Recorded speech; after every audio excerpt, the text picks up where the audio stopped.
Good afternoon. I'm very happy to be able to welcome our virtual audience to the IHC's Humanities Decanted series. We created this series to provide a platform for UCSB faculty to share their newest interdisciplinary, scholarly, and creative work with the campus and the public. My name is Susan Derwin, and I'm the director of the IHC. Our conversation today will last for about 30 minutes, after which we will take audience questions for 10 minutes. At any time during the event, you can use the Q&A feature on your screen to submit your questions. Before we begin, I would like to acknowledge the Chumash people, who are the traditional custodians of the land upon which the IHC is located. And I would like to pay respect to elders, both past and present. And now, it's my pleasure to introduce today's interlocutors, Professors Tae-Yeoun Keum and Andrew Norris. Professor Keum joined UCSB's Department of Political Science in 2020 after spending 4 years as a junior research fellow at Christ Church, Oxford. She teaches and researches in the fields of political theory, ancient Greek political thought, and German social thought. And her work has appeared in the American Political Science Review and History of Political Thought. She is currently at work on a book about Hans Blumenberg, the 20th century philosopher of myth. And we are delighted that she is here to discuss her most recent book, Plato and the Mythic Tradition in Political Thought. She will be in conversation with Professor Andrew Norris, also of the Political Science Department. Professor Norris is an affiliated faculty member of the Department of Philosophy and the Department of Religious Studies, and he serves on the steering committee of the Center for Humanities and Social Change. He works and teaches mainly in political philosophy, but also has interests in the philosophy of language, the philosophy of mind, and aesthetics, particularly film. He is the author of Becoming Who We Are, Politics and Practical Philosophy in the work of Stanley Cavell, as well as of dozens and dozens of articles. It's my great pleasure to welcome Professors Keum and Norris. Thank you.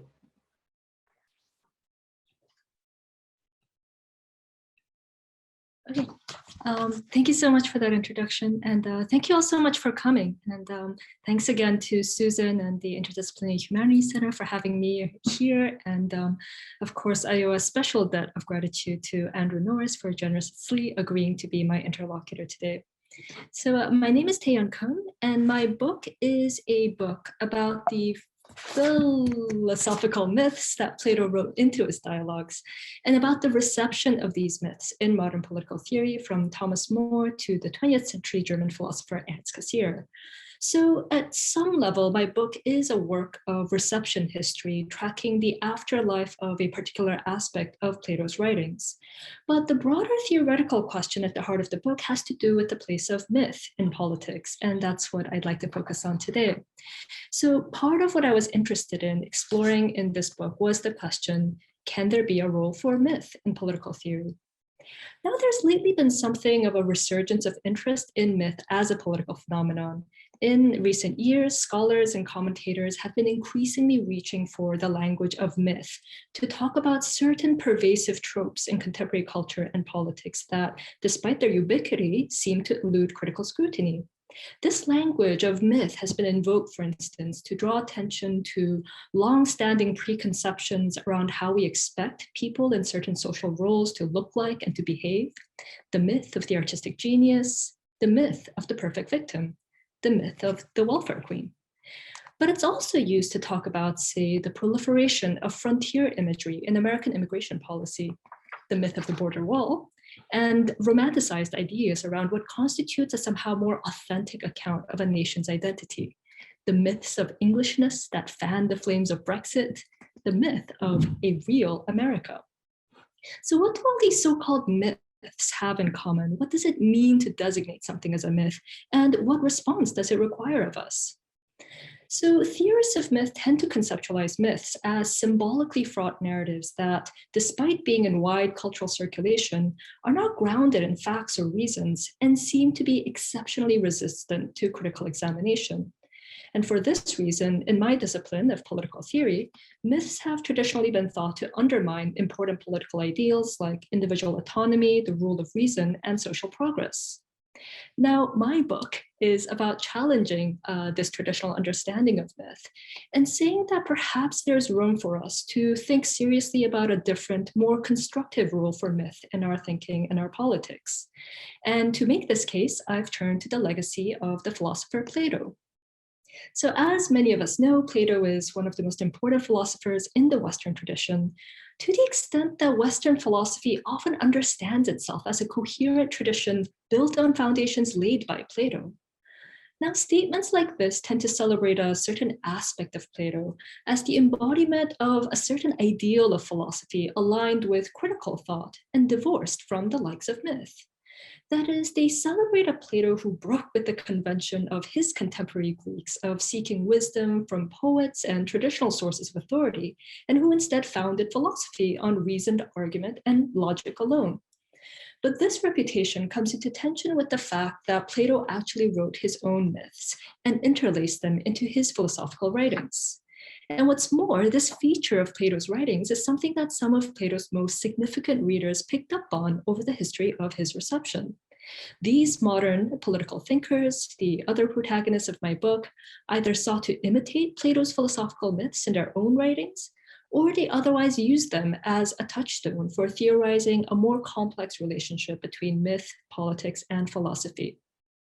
So, at one level, my book shows that we actually cannot understand Plato's legacy without recognizing that some of its most celebrated figures participated in a specifically Platonic tradition of writing and thinking about myth.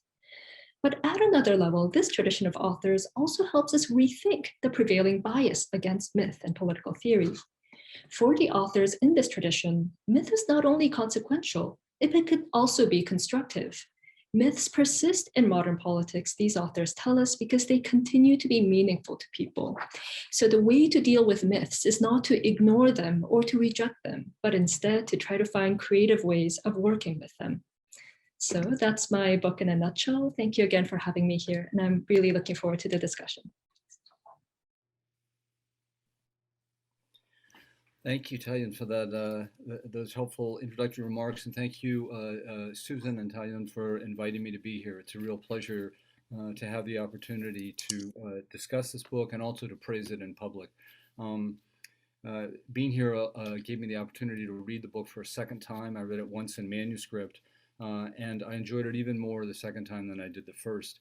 I don't think anybody's mentioned yet that the dissertation on which the book is based was the winner of the 2018 Leo Strauss Prize for the best dissertation in political philosophy, the very, very prestigious prize in our field. And it's just an incredible book. I think of it really as 5 dissertations in one, because each dissertation is on a different topic.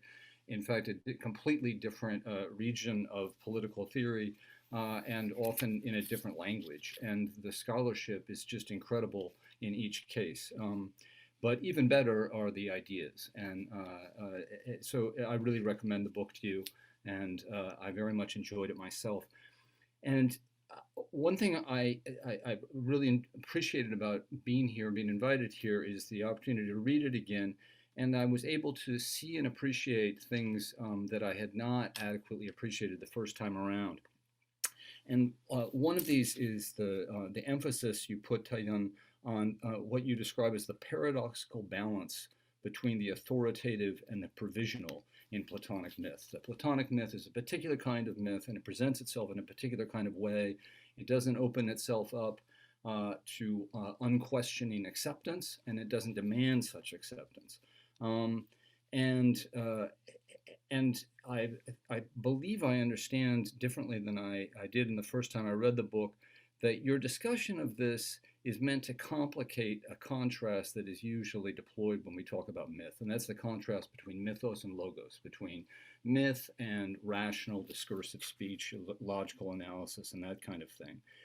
And in the Plato chapter, which is the first chapter, in a lot of ways the foundational chapter, you go through the 3 myths of Plato's Republic. And as you note, these are evenly spaced throughout the book. The first being the myth of the metals, the second, the parable of the cave, and the third, the myth of the account of the afterlife. And you show something that I think a lot of us have not appreciated, even though we've read the Republic many times, that these three myths have something of a common plot, that they cover similar terrain. They present protagonists who are underground, asleep, until they ascend to an upper realm and wake up there. That their waking up is a moment in which they realize something about their essential nature, a realization that has important political and philosophical ramifications. And one of the things you ask, and one of the things you answer in this chapter is, why is it that Plato presents three myths that seem to have the same story? And the suggestion, I think, if I understand you correctly, is that they're meant to sort of cancel one another out because they are so comparable. The reader and is meant to choose, and meant at each time to drop the first myth and move to the second, and then to move to the third. And if I understand this correctly, your analysis is showing us that the book is meant to be an exercise in character formation. That one of the things that's meant to be going on here is not that we're learning the content of the myth, but that we're learning how to read myth. And being a reader of myth is having a particular kind of ethos, having a particular kind of character and disposition that Plato is meant to be developing and enriching. And that is that ethos that will allow us to sort of profitably and helpfully negotiate the contrast between myth and logos. And I just want to make sure, have I basically got you right there? And if so, would you mind saying a little bit more than I've managed to say about what kind of character you think a Platonic myth calls for, and myth in general calls for and requires? No, thank you so much for that incredibly nuanced and eloquent reading. It just sounds so much better when you say it than when I've written it out. Sadly, no. And it's really gratifying to hear that you've read it exactly the way I've intended it. So I think I'm juggling some very difficult to articulate ideas in that chapter because Plato is doing something so paradoxical. So it's an immense relief to learn that you took away the exact message I was trying. Two passes. But yes, I think the connection that you draw between what Plato seems to be doing to his particular readers and I guess the wider political lesson that he offers us, I think is exactly right. I think so I framed my presentation in terms of kind of like the broad stakes of like, what can we do with the presence of myths in our political landscape today? And the Plato and some of the authors in this other book sort of point us toward the insight that we should try to work with them, whatever that means. And some of the pushback I always get is like, well, like what about like really horrible myths? How are we meant to deal with them? And what Plato really does, and I think the ways you highlight is like put a great deal of burden of responsibility on individual citizens to be better and more conscientious consumers and creators of myths themselves. So Plato, I think, teaches his readers, and by extension, hopefully citizens of societies, to receive myths knowing that they serve particular purposes in the context in which they're presented, and that you sort of have to buy into the world of the myth for it to be effective. But at the same time, you can occupy this slightly ironic distance from the myth and say, ultimately, we do recognize these myths as ultimately provisional. They're things that are not set in stone, and we can always reinvent these myths and hope that we can create better myths and for our own purposes as our needs. But so then is the character, if that's a fair way to put it, if the character that is developed, say in the course of reading the Republic and reading these three myths in succession, is it simply one of ironic distance? Because it seems to me that something more is required. I also have to be a good reader. And I guess one of the potentially problematic things about the book is that you're such a very good reader that you're constantly showing me things that I failed to read. And so then I think, well, okay, I'm fairly stupid, but it seems like a lot of people have failed to see these things. And I guess the potential worry for me is if myth is going to have an acceptable place in political life, we're going to accept it, however grudgingly, and in political theory, but if myth requires a certain sort of character that is developed through a particular kind of reading of myth, so a particular kind of training, and if Tae-Yeoun has it so much better than the rest of us, what kind of situation does that leave us in? Am I making myself clear? Yeah, no, totally, and it's a really great question, and I don't pretend to be a better reader of Plato than most people, but I think you can arrive at some of the recommendations that I think Plato wants us to get out without necessarily buying into my exact reading of Plato's Republic. So some of the authors who feature in some of the subsequent chapters were really insightful readers of Plato in their own right, and like none of them read Plato exactly the way I have, but they did take away the broad picture message that Plato's myths were philosophically important, and they also took away the message that these myths are part of a more dynamic medium. So they are open to interpretation, and they sort of like inspire a bit of creativity on the part of its reader or listener. That's great. That's great. Well, then let me turn to one of those other readers. The first time I read this book, I had thought that you were mostly a fan of Blumenberg, because you refer to him as the foremost philosopher of myth of the second half of the 20th century. But on the second pass, I thought maybe it was really Ernst Cassirer, the foremost philosopher of myth in the first half of the 20th century. But then I started thinking, well, I'm not really clear about what the relationship is between Keum and Cassirer. Cassirer, as you note, is really ambivalent about myth. Mm-hmm. On the one hand, he's extremely worried, particularly in his last book, that myth, and particularly the kind of embrace of myth that he sees in his great protagonist Martin Heidegger, is potentially politically catastrophic, and that he sees myth as having a lot to do with the kind of right-wing violence and fascism that you find in the first half of the 20th century. But he does, as you know, make room for some myths. And I love your discussion of his ambivalence and how he resolves the ambivalence. And I just want to read just a quick couple of passages from this. I think it's the 5th chapter. This is page 204. Cassirer, you write, observes that the effects of modernity on the human psyche are irreversibly transformative, so that traditional myths by themselves cannot satisfy the cognitive and psychological needs of the collective modern mind. Instead, modern groups and individuals make demands for rational justifications, even in the moment that they succumb to the newfangled myths of the 20th century, of the kind deployed by the fascists and the Nazis. Civilized man being what he is, in order to believe he must find some reasons for his belief, he must form a theory. And this leads to a dangerous situation in which people think a myth is actually logically constructed, and they think that reason has a kind of mythic quality, and so there's a horrible conflation of the two. And I take that to be sort of Cassirer's settled position, that myth in itself is not bad in a certain kind of situation, but in a particular kind of context, in particular our kind of context, myth is disastrous. But I don't think that you quite agree with that, and in particular, I don't think that I think that you're more ambivalent than he is. So I think that you're open to more kinds of myth than Cassirer is, and correct me if I'm mistaken. And I think that you're open, in particular, to myth in modernity.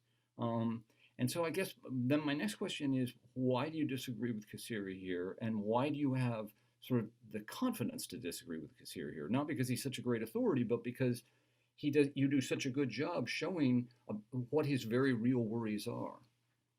Yeah, no, these are really great questions. I hope I can do justice to them. I mean, part of the reason I read Cassirer the way I do, or the argument of Cassirer is, I'm pushing back against what people seem to take as kind of like common knowledge in Cassirer scholarship, that ultimately Cassirer comes down pretty hard on myth. So Cassirer, for those of you who are not in the audience who are not familiar with the philosopher, was this great a philosopher of culture and of symbols in kind of like 1920s, 1930s Germany, and he had an especially pronounced appreciation for the richness of myth as one of these symbolic forms that humans use. But ultimately, he thought like that's really great and rich, but ultimately in modernity, we transcend these less sophisticated forms of cultural expression for more sophisticated forms of cultural expression. And by the time he wrote his last book, The Myth of the State, he was a refugee, having like fled Nazi Germany, where everywhere around him, this was like, this is the consequence of allowing myth to rear its head again in modern culture. This Nazism was for him and for everyone around him, just obviously the paradigmatic example of modern myth come to life.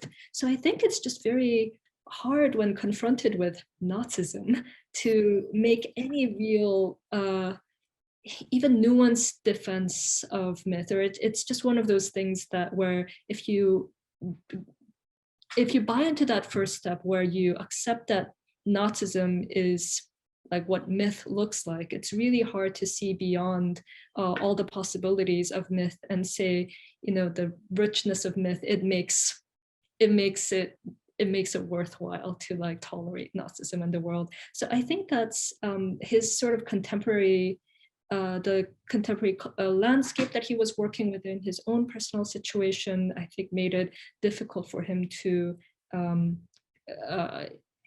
be more tolerant of the possibility of more constructive other kinds of modern myth. I don't think it was easy for people in that position to have that critical distance.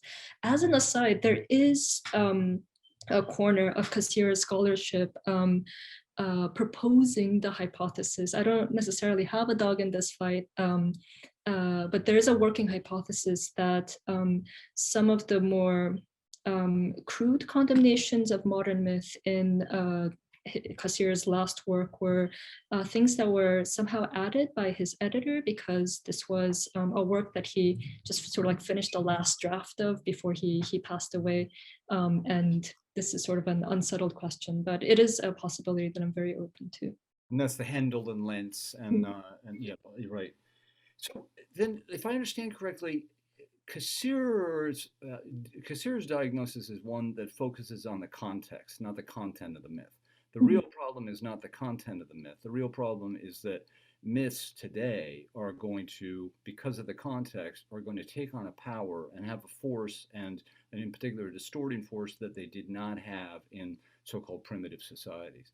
But it sounds like what you just did right now is to pivot from Cassirer's focus on context back to a contrast between good and bad myth. That you said people focus too much on the Nazis, this idea that the whole runic cult and all of this thousand-year Reich stuff, that is somehow exemplary of myth, is mistaken. We have to recognize that there are more innocent myths. So then I guess that I want to see if, can you tell us how we can identify an innocent myth and how we can identify a sort of nefarious myth? How can we go about doing that? Yeah, no, these are very difficult questions, and I think this is where I guess you are right that maybe I align myself closer to Blumenberg than to Cassirer, because so Blumenberg, I think, is less straightforward about what his views are, but he does, and sorry for people in the audience, Blumenberg is not really part of my book, but it is part of my larger research agenda.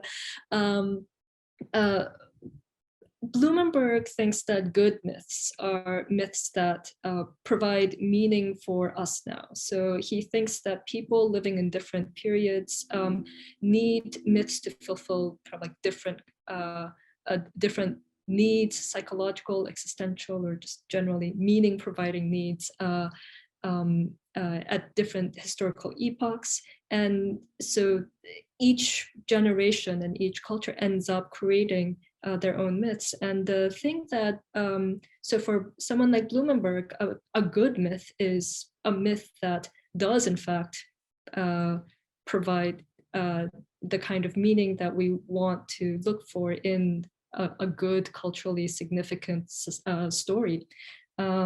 And Blumenberg likes to emphasize, unlike people like Cassirer so much, or Cassirer only in this quite limited capacity, but Blumenberg really likes to emphasize that there is agency in the process by which people pick out stories that they like.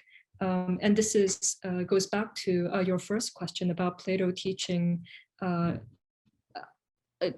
his audience to build a certain ethos around myth. If we sort of combine Blumenberg's insight that people choose and amplify myths that are meaningful to them with this idea that it is possible for us to advance an ethics of being more conscientious, more aware and creative consumers of myth, I think that does lead us to the possibility that there are myths that do not have to be necessarily as nefarious as Cassirer seems to portray them to be in modern society.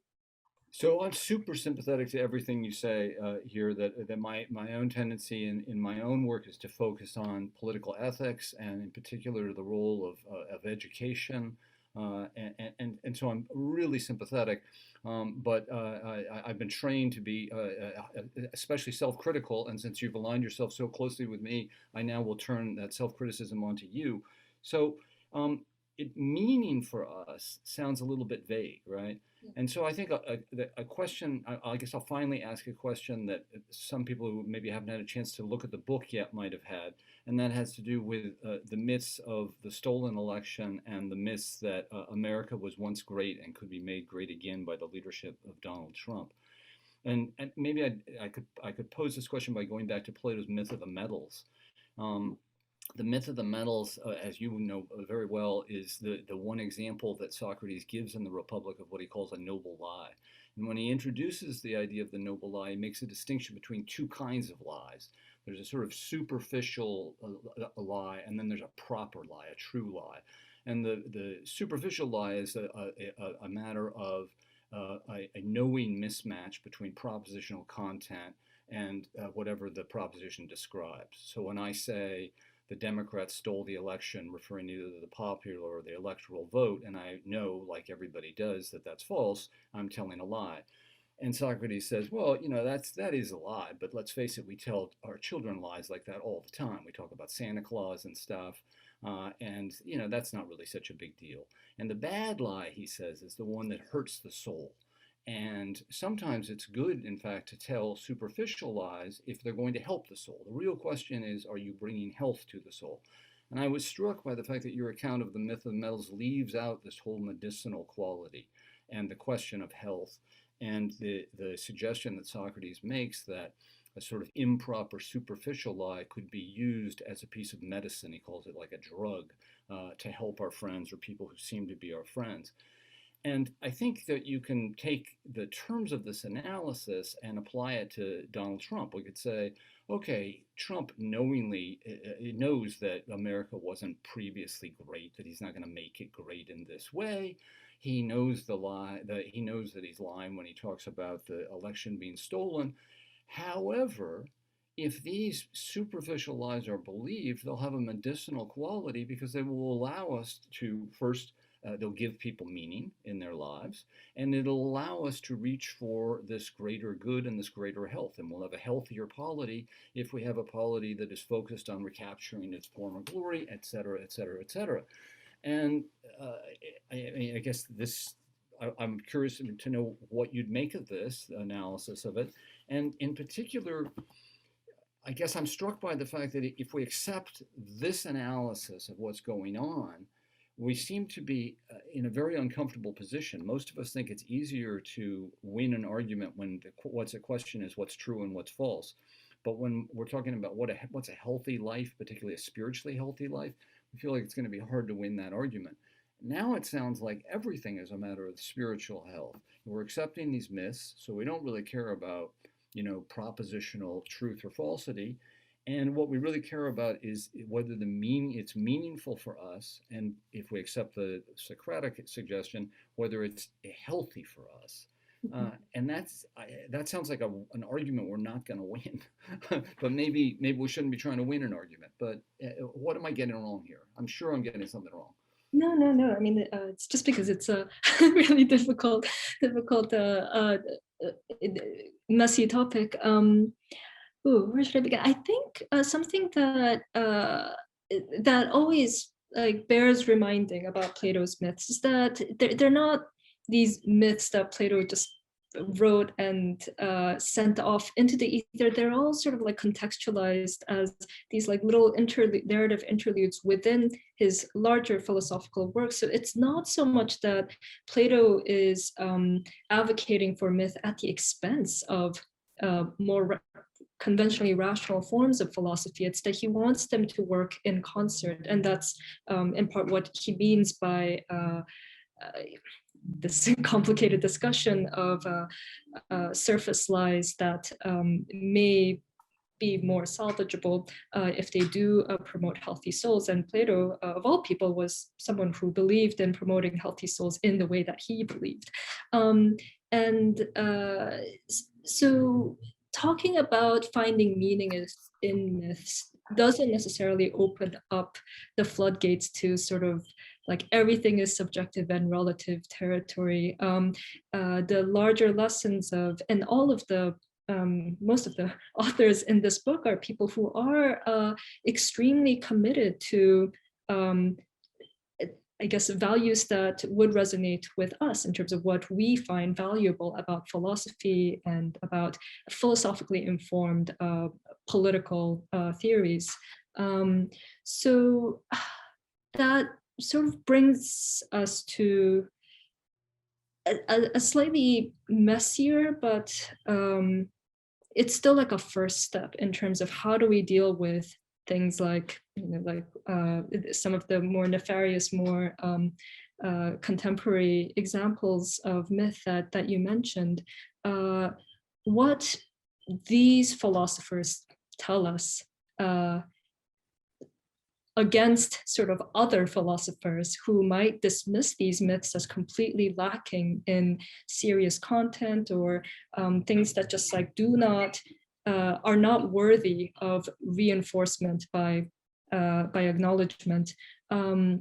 They think that it's not enough for philosophers to sort of wring their hands and wish that people were more rational. What they do tell us is that, okay, we don't have to accept that these myths are good in any way, but we can recognize that they do provide some sort of framework of meaning for certain people. So they urge us to start digging into and asking questions about what is the content of that resonance for these people? What kinds of myths counter myths can we tell to kind of send into that system? Are there ways of working with these myths so that they meet the same psychological or existential needs that do not result in these particular manifestations and conclusions?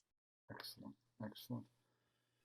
All right, I think I need to, I have, I don't know, so many more questions I wanted to ask, and we didn't even get to talk about the Leibniz chapter, which I think in many ways is my favorite chapter in the book, but I will corner you in the hallway someday when when we're ever back. For reading this book so carefully.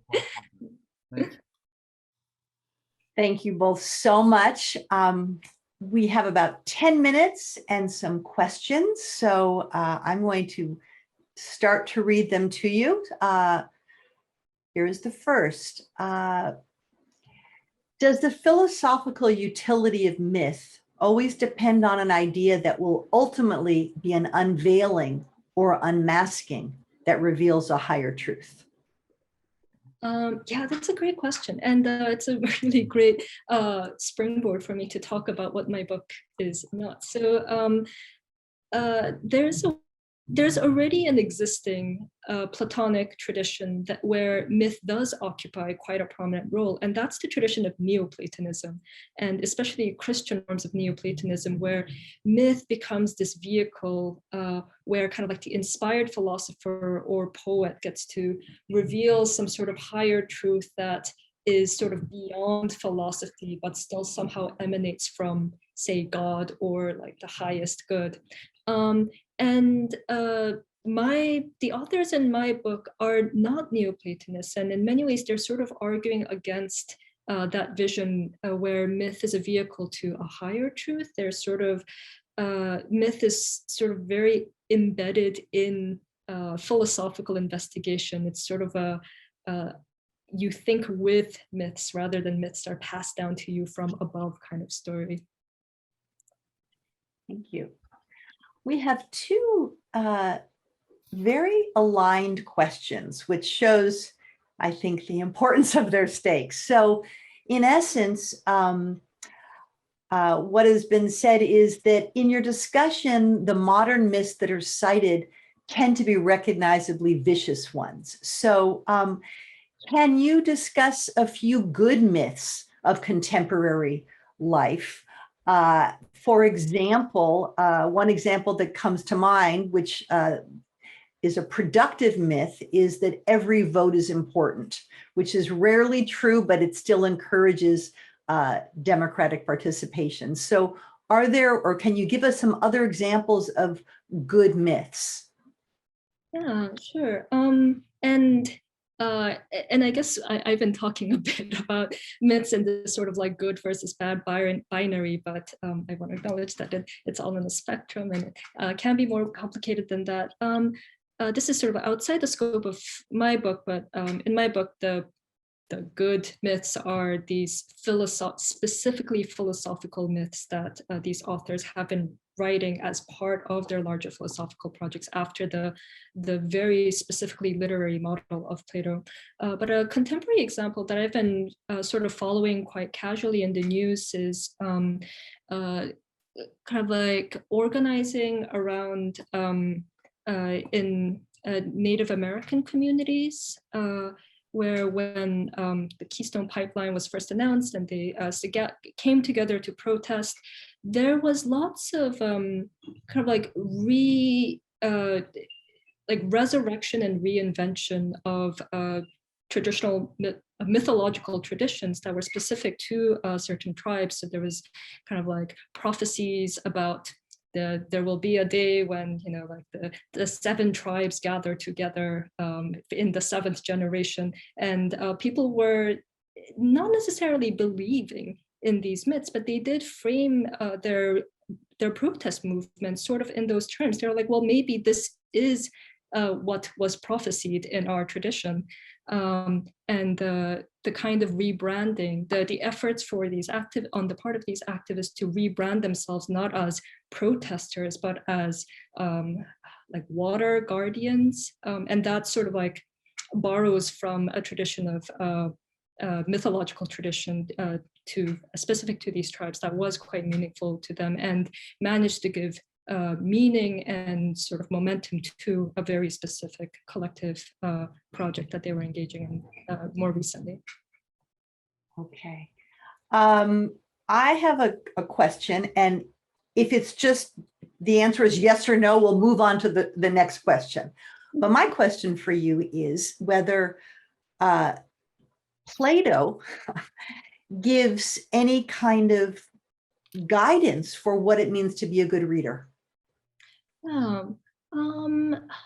Yes, I think so, but I think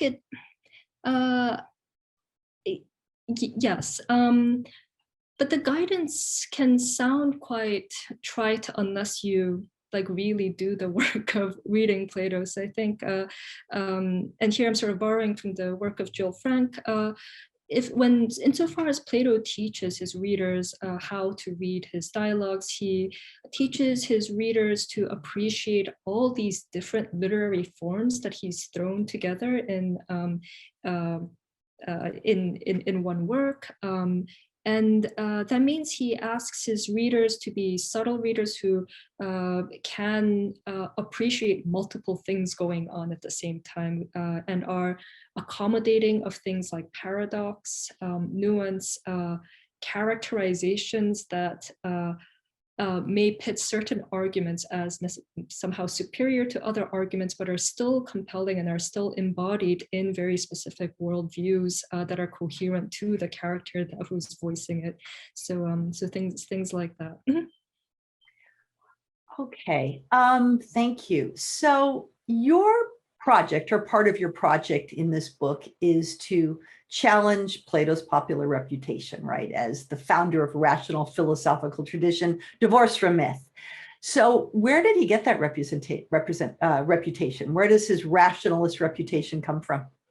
Yeah, no, thank you so much for that question. And it's something that I guess we as inheritors of this tradition don't appreciate necessarily. But Plato, as this champion of rationalist philosophy that divorced from myth, really is a relatively late construction. It comes from the Enlightenment, basically, and Enlightenment thinkers who were especially attracted to using Plato as a kind of champion for like Enlightenment values. So one of my favorite works is a translation of the Phaedo by Moses Mendelssohn, who translated the Phaedo as, he just like basically rewrote it from the perspective of Plato as he would have written the dialogue had he been an enlightened 18th century gentleman. And I do want to point out that this Enlightenment reinvention of Plato is also sort of like a negotiation of pre-existing Platonic traditions that were sort of at different points at war with each other. So just very quickly, the two kind of like dominant ways in which I would cut these interpretive traditions is the first, the skeptical tradition, and that sort of begins in earnest about 3 generations after Plato's death in the academy that Plato founded. And this is a school of thought, that school of interpretation, that really played down the coherence of Plato's philosophy. So they wanted to deny that Plato had a system of forms. They thought the true essence of Plato's works had to do with the Socratic spirit of skeptical inquiry and the denial of certain knowledge. And then there's the Neoplatonic tradition that I just mentioned that really leans into the coherence of the theory of forms, almost to the extent that the idea of this one form unifying everything else becomes a kind of mystical entity. And in many ways, the Enlightenment Plato is a negotiation between these two strands of interpretation, where you have the skeptical spirit of Socratic inquiry, but you also have a positive philosophy to put forward. Well, thank you. We have, alas, reached the end of this always too brief, but incredibly rich conversation. Thank you both, Andrew, Tae-Yeoun. We appreciate it. Audience members, please read this book, buy this book, enjoy this book, and thank you for coming. And please as well, there is the book. The visual aid is always good. We'd appreciate it if you would fill out the exit survey when you leave. So again, thank you so much and good night.